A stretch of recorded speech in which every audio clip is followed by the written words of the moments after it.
Good morning lovely students. So हमने previous lecture में अपना facial bones, head bones and sternum के बारे में पढ़ लिया था। अब हम पढ़ेंगे रिब्स के बारे में, ठीक है। तो देखिए, रिब्स जो होती हैं आपकी एंटीरियरली आगे की साइड से किससे अटैच है? स्टर्नम से। एंड पीछे की साइड से आपकी वर्टेब्रल कॉलम से, उसमें भी थोरासिस वर्टेब्री से, ठीक है। अब वर्टेब्रल कॉलम में थोरासिस वर्टेब्री क्या होती है, कितने नंबर में होती है, मैं आगे के लेक्चर्स में पढ़ाऊँगी। वैसे मैंने प्रीवियस लेक्चर में ओवरव्यू दे रखा है, ठीक है। तो टोटल नंबर ऑफ रिब्स कितनी है? 24। कितने पेयर में होंगी? 12 पेयर्स में, ओके। तो 12 पेयर्स ऑफ आपकी रिब्स पाई जाती हैं। 12 पेयर देख लीजिए, 12 पेयर्स ऑफ रिब्स होती हैं। एंड टोटल कितनी हो जाएंगी तब?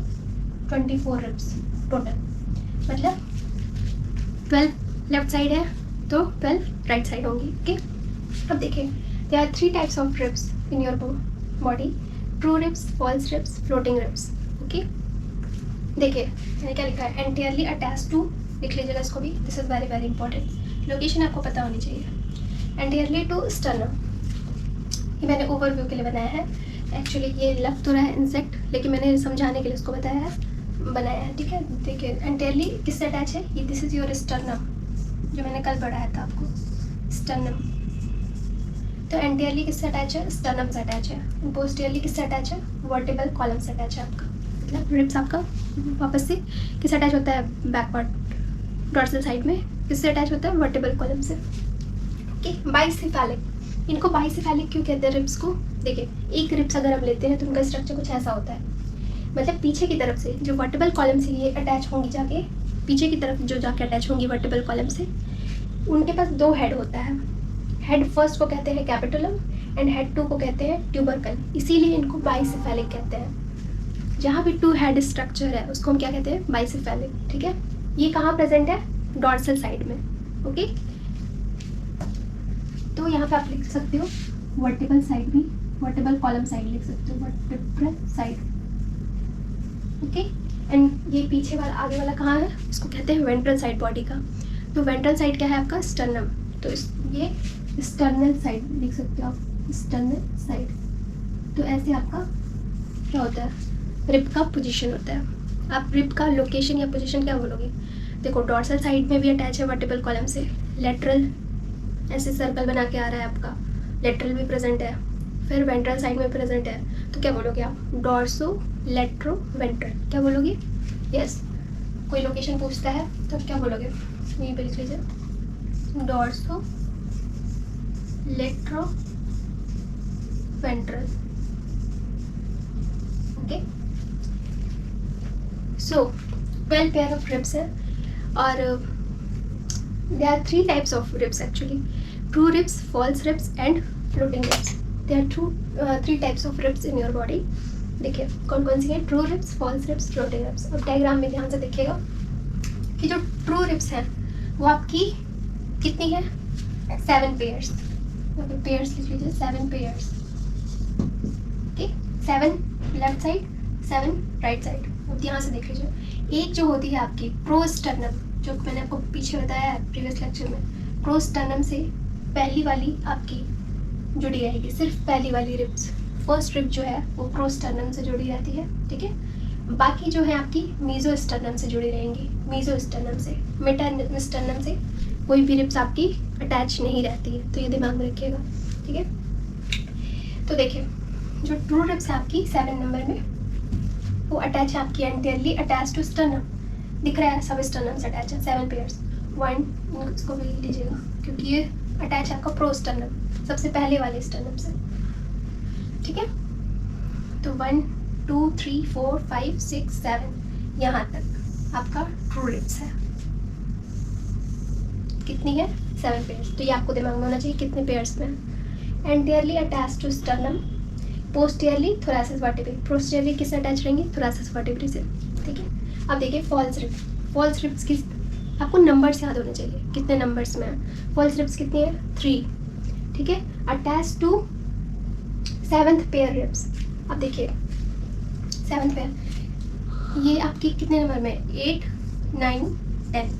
ये जो तीनों रिब्स है ये कैसी हैं? फॉल्स रिब्स में आ जाएंगे आपकी, और ये 7 से ही अटैच रहेंगी, 7 से अटैच रहेंगी, 7th रिब से अटैच रहेंगी, इसलिए यहाँ पे मैंने लिखा है attach to 7th pair ribs. और ये डायरेक्ट नहीं अटैच होती है 7th पेयर से, ये इनके पास पाया जाता है कोस्टल कार्टिलेज, इसको कहते हैं कोस्टल कार्टिलेज या हाइलीन कार्टिलेज, कोस्टल कार्टिलेज। तो this is very very important, किससे अटैच रहती हैं, ठीक है। एक सेकेंड में ब्लैक मार्कर,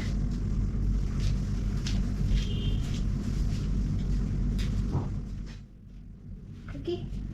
तो ये डायरेक्टली अटैच नहीं रहती हैं, किससे, 7th पेयर से, कोस्टल कार्टिलेज से अटैच रहती हैं, कोस्टल कार्टिलेज। तो ये नोट कर लीजिएगा आप लोग, ये जो है ना आपका कोस्टल कार्टिलेज है, this is your costal cartilage. इसको हाइलीन कार्टिलेज भी कहते हैं, क्या कहते हैं, हाइलीन कार्टिलेज, ओके। ये भी जो आपकी रिब्स है ये डायरेक्टली नहीं अटैच है, ये भी अटैच है आपकी कार्टिलेज से, ठीक है। तो ये मत समझिएगा कि डायरेक्टली अटैच है आपके स्टर्नम से, नहीं। यहाँ पे कार्टिलेज मूवेबल स्ट्रक्चर होता है थोड़ा, कार्टिलेज के बारे में मैं डिटेल में पढ़ाऊंगी, डोंट वरी फॉर इट। अब देखिए, तो फॉल्स रिब के बारे में मैंने क्या लिखा है, attach to 7th pair ribs. First to 7th कौन है, ट्रू रिब्स है 7 पेयर्स में। फॉल्स रिब्स में 8th 9th 10th है आपके फॉल्स रिब्स में। फ्लोटिंग रिब्स में कौन से आ जाएंगी, फ्लोटिंग रिब्स में 2 ही रिब्स है आपकी, कितनी है, 2 in number. Entirely do not attach to sternum, देखिए this is very very important. इनको फ्लोटिंग रिब्स क्यों कहते हैं, क्योंकि बैकवर्डली पोस्टीरियरली वर्टेबल कॉलम से तो अटैच है, लेकिन एंटीरियरली आके वो फ्लोट करती रहती हैं, मतलब ऐसे अटैच ही नहीं है स्टर्नम से। तो स्टर्नम से अटैच नहीं है, दैट्स वाई इनको हम फ्लोटिंग रिब्स कहते हैं। आगे की तरफ ऐसे ही तैरती रहती हैं, फ्लोट होती रहती हैं। तो यहाँ पे लिखा है मैंने, anteriorly do not attach to sternum but posteriorly attach to thoracic vertebrae. तो इसमें कौन कौन सी रिब्स आ जाएंगी आपकी, yes 11th and 12th pair ribs आ जाएंगे आपके फ्लोटिंग रिब्स में। तो रिब्स में फ्लोटिंग रिब्स कितनी है, 2 इन नंबर, टोटल तो 4 होंगी ना, 2 पेयर लिख लीजिएगा, यहाँ पे 3 पेयर लिख लीजिएगा, सॉरी 3 पेयर, 2 पेयर में दोनों साइड में। सो this is all about ribs के बारे में, रिब्स के स्ट्रक्चर के बारे में। आपको इतना रिब्स के बारे में पता होना चाहिए कि कितने पेयर में है, कौन सी ट्रू रिब्स है, कौन सी फॉल्स है, कौन सी फ्लोटिंग है, किससे अटैच है। अच्छा देखिए, इसके अलावा ट्रू रिब्स का अनदर नेम है आपका, अगर आप बोलो तो ये स्टर्नल और वर्टिब्री दोनों से अटैच है, तो इसलिए इनको हम कहते हैं स्टर्नो वर्टिब्रल रिब्स, ओके। और फॉल्स रिब्स को क्या कहेंगे, देखिए क्योंकि यहाँ पे कार्टिलेज का अमाउंट ज़्यादा होता है तो इसलिए हम इनको कहते हैं कॉन्ड्रो वर्टिब्रल कॉलम से तो अटैच है ना, कॉन्ड्रो वर्टिब्रल, ठीक है। स्टर्नम और वर्टिब्री से अटैच है, कार्टिलेज एंड वर्टिब्रल कॉलम से अटैच है, तो इनको फॉल्स रिब्स कह रहे हैं। फ्लोटिंग रिब्स का कोई अनदर नेम नहीं है, इनको फ्लोटिंग रिब्स ही कहते हैं, फ्री रिब्स आप कह सकते हो, ठीक है। सो this is all about ribs, इसको नोट डाउन कर लीजिए, फिर हम पढ़ते हैं वर्टिब्रल कॉलम के बारे में।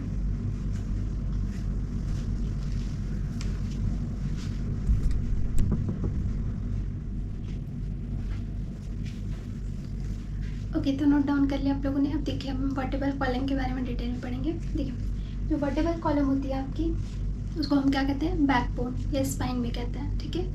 मैंने प्रीवियस लेक्चर में बताया था कि देखिए कैसे किस नंबर में कैसे कैसे प्रेजेंट होते हैं। तो टोटल नंबर है 33 इन चाइल्ड में होंगे एंड 26 इन एडल्ट्स, हम लोगों में कितने वर्टिब्रल कॉलम है, 26। So this is very very important कि बच्चों में कितने टोटल होते हैं, कैसे देखिए, cervical, thoracic, lumbar, sacral, coccygeal, ठीक है। फिर से दिस इज योर सर्वाइकल, कितने नंबर में होंगे, yes 7 in number. Thoracic, lumbar, sacral and coccygeal. अब देखिए बच्चों में क्या होता है ना, टोटल 5 होते हैं। कौन, सैक्रल वर्टिब्री कितने होते हैं, 5।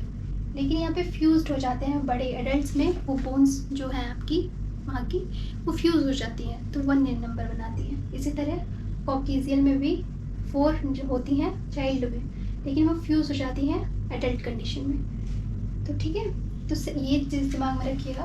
ओके, तो एडल्ट में कितने हो जाएंगे टोटल आपकी वर्टिब्री 26। ओके, ऐसे आपको याद रखना है। अब देखिए हमारी वर्टिब्रल कॉलम में कर्वेचर्स होते हैं 2 टाइप के, एक 2 साइड होते हैं। एक फर्स्ट डॉर्सल साइड होते हैं आपका, डॉर्सल साइड 2 कर्वेचर होंगे एंड वेंट्रल साइड 2 कर्वेचर होंगे। ठीक है, तो this is your dorsal side, मतलब सर्वाइकल नंबर जो है वो आपका कॉन्वेक्स स्ट्रक्चर बनाता है। ऐसे देखिए कॉन्वेक्स कर्वेचर, कॉन्वेक्स कर्वेचर कौन कौन बनाता है आपका? Yes, it is cervical and lumbar. और ये सेकेंडरी होते हैं, इनको सेकेंडरी क्यों कहते हैं? सर्वाइकल एंड लंबर को सेकेंडरी कर्वेचर क्यों कहते हैं? देखिए ये जब बर्थ हो जाता है आपका तब ये अच्छे से डेवलप होना स्टार्ट करता है, तभी जो बच्चा है ना वो थोड़ा धीरे धीरे खड़ा होना स्टार्ट करता है। वर्टिब्रल कॉलम रीढ़ की हड्डी की जो है वो सीधी रहेगी, तभी तो आप खड़े हो पाओगे ना। ठीक है, तो ये कॉन्वेक्स स्ट्रक्चर जो है कॉन्वेक्स साइड में दोनों क्या है कॉन्वेक्स कर्वेचर बनाते हैं। एंड वेंट्रल साइड में वो आपकी वर्टिब्रल कॉलम में वेंट्रल साइड, तभी आप ऐसे झुकते हो, आप पीछे हो जाते हो, बैकवर्ड फॉरवर्ड हो जाते हो आराम से।